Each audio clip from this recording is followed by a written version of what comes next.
What I'll be looking at today is health and wellness in the legal sector. I'll be looking at what makes a mentally healthy workplace. I'll be looking at some studies that actually inform what we know provides a workplace where people feel they can flourish, people feel they can be understood, and people feel they can be heard. I'll be talking about some of the most prevalent mental health issues and looking at some of the stresses in the legal sector.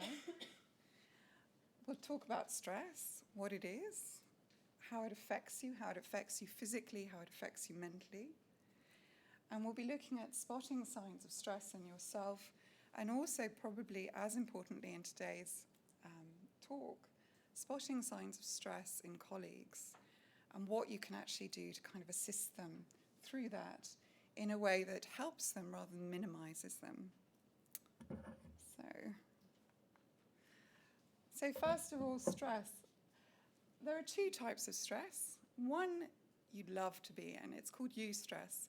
EU is from the Greek, meaning good, euphoria, eudaimonia. And distress, as you can understand, is from the Latin dis, meaning bad stress. So just to give you a little quote from John Kabat-Zinn.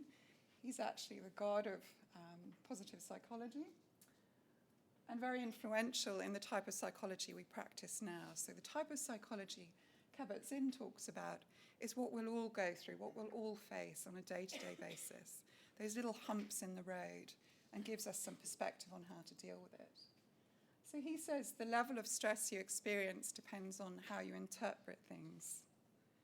In other words, on your attitude, and on whether you're able to flow with the change and make every ripple in the way things are unfolding into an occasion for fighting or worrying. And I think this next, if you can see, this next chart illustrates that quite well. So the green part is when we have too little stress.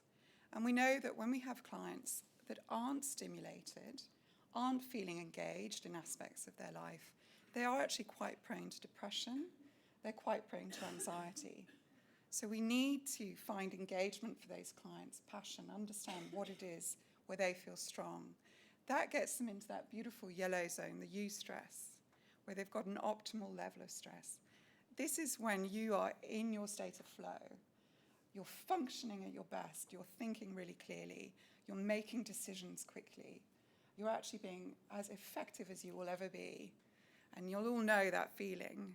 Nothing else matters. It's almost like artists talk about being in a state of flow where they forget to eat and they just create works of art. Nothing else exists. That obviously sometimes spills over into what we call distress, that orange zone where you're just beginning to overload. And this is the point where you need to recognize what are the signs that I'm feeling that are indicating I'm getting into this distress zone. When is this stress a little bit too much for me to manage? Because you keep that going on too long, and as I'll speak about in a little minute, that then leads to anxiety disorders, depression.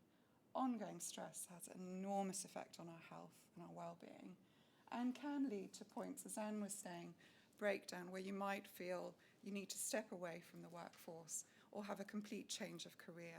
This is when you see relationships break down.